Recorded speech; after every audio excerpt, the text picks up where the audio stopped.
Hello, video diary. So, my thoughts run how they run after my son OD'd on August 18th.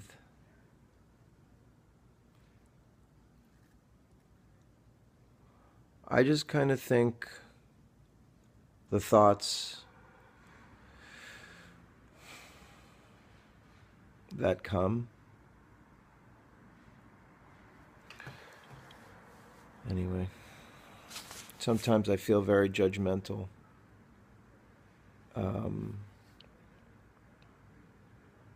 I walk out here down the street, and there'll be, I don't know if you could see down the block, there is a sort of like halfway, right down there, kind of drug rehab, and it's for old people primarily, because most of the people I see there now are, say, over 60. And if you're offended by being called old at over 60, I'm 54, and these people do not look good. They, probably have drug addiction issues, obviously, but they're out there smoking cigarettes like to the end, just every day. And I know I'm going to upset people by saying this, but if you smoke cigarettes, you're only doing it because you're willfully ignorant now. And you're addicted because all the science and just information is out there that you can trust. You can trust that information, that cigarettes kill you slowly, that these companies are selling you a plant chopped up, in a white tube, and you pay a lot of money. I can't even afford or justify paying for cigarettes. You pay so much money for that, and it's not even about the money. It's about what it's doing to you. It's not doing anything good to you, and you just are addicted. That's it. You're hooked. There's no nutritional value. And it's a web. It's a sneaky addiction. And it causes everything else to sort of like not go well in your life, because if you're smoking, you don't exercise like you would. You don't eat probably the best. I know for me it was like I couldn't go up flights of stairs after a while. And I smoked for a long time. On and off. Well, quitting and starting again. And like I said, I hid it largely from, like, I didn't want to be known as a smoker, but I just couldn't quit. I finally did. And I knew it was the last time, because I had reached a consensus inside my mind. I overrode the lying, and I said to myself, if I want to be a good singer, and I say that is what I do, I can't, I can't do this. I can't be both. And yeah, it really messes up and completely contradicts what it takes to be a healthy, because when you're an artist or a performer and you play an instrument, if you sing, if you move, you have to be in good shape. And, you know, you can't be fucked up when you show up or needing a cigarette every 4 minutes. You know, it's, and a lot of people live that way. I live that way. And it's hard. I remember all the chapters of trying to quit smoking, all the times I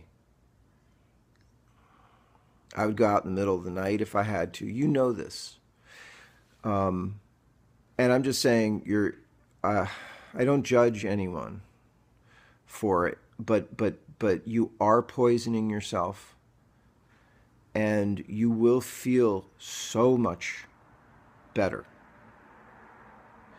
And the last thought on that is, once you do quit, if you can find a compelling enough reason to say, I am the cause of this, I am in control of this, and I am linking it to something else that I want more than smoking. That's how I did it, you know. I wanted rock and roll more than I wanted to be a cigarette smoker. And it just, so anyway, I don't judge you, but I will say that if you do quit, if you do just manage to find inside your mind that fusing of reality, saying, I want to be this other thing so much more than I want to be, you know, a drug addict, and the drug is nicotine. And you won't miss it. Everyone's afraid that they're going to miss it and they're not going to be the same person. They identify as a smoker and all that. You will not miss it. And because it goes out of your body. And if you start approaching that compelling reason, if you start doing that thing right away that you want to be doing, it'll be reinforced because it's a truth. And cigarette companies are just stealing your money, and you're the one who is allowing that, enabling that. And do I care if you're, let's say, a smoker, an overdrinker, even a drug addict? Should I care that, you know, Joe Blow over there is a heroin user? You know, I can understand why I would be emotionally involved, invested in that not being the case with my own son. But does Joe Blow owe anybody anything for his addictions? And I would say you do. We do. Because it's very common that those addictions have costs to society, to everybody, whether it be the emergency room. I had a guy light a fire in an apartment, in a loft in Soho, Tribeca, because he was drunk. Unbelievable. And forgave himself, you know, or never even blamed himself because, well, I was drunk. And the rest of us who were homeless at that point were just astounded at that. But I've seen that in many alcoholics. They just have like, oh, that was the other me, so I'm not responsible. Yeah, so does Joe Blow owe us anything? Yeah, so these things can cost society in so many ways. You know, accidents, deaths, you know, crime, the associated networks that go to supply Joe Blow. So while he's getting high, which he believes to be his own business, just like when I smoked, I just believed that. Well, that's my own business. Though I understood after a while that it's not.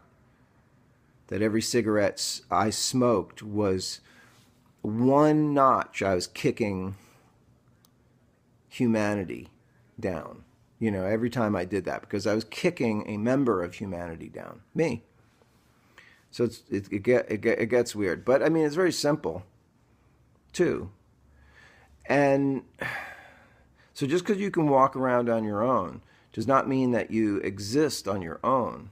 And what you do is has an expense to other people. And I think that's just categorically important, fundamentally important, because even, let's say, in music, it's fun to play by yourself, but it really comes together when you hear the blending of voices, right? The oppositions, the different people's wills being expressed, and so on. That's when things go up. So we need each other. Or let's just say, obviously, we're here together. We want to be. I mean, I suppose you could make the argument that you were just born into this life and you had no intention of being here, and therefore you're just going to have it your way to the extent that everybody else is, irrelevant to your own appetites and desires.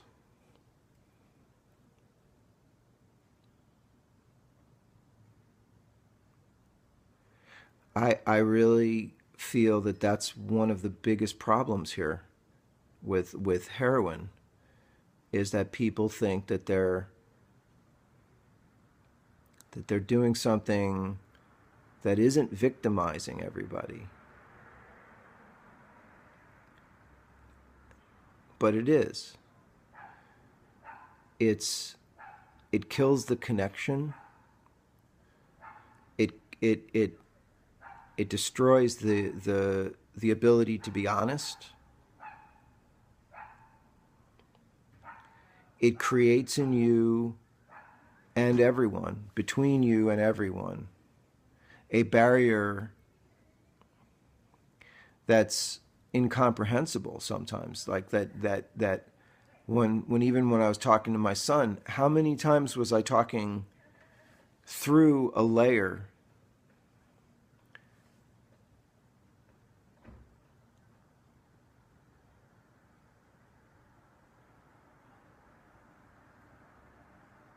at least when he was using, when he wasn't using, I felt like I could reach him, and we would speak. But maybe I'm putting this out there because maybe one of the ideas that you could have for not doing junk is to realize that you're not a person who wants to hurt other people, most likely, because you even pick something that's really just going on in your own head and body. You pick something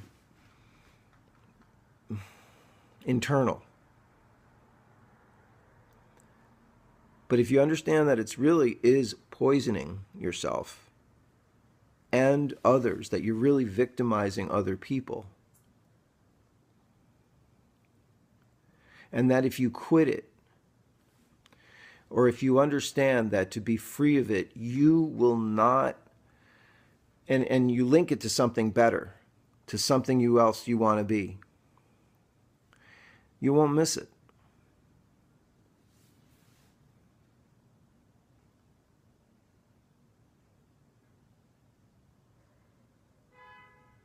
Of course, I don't know if that's true. I just know that that's what it took me to get off of.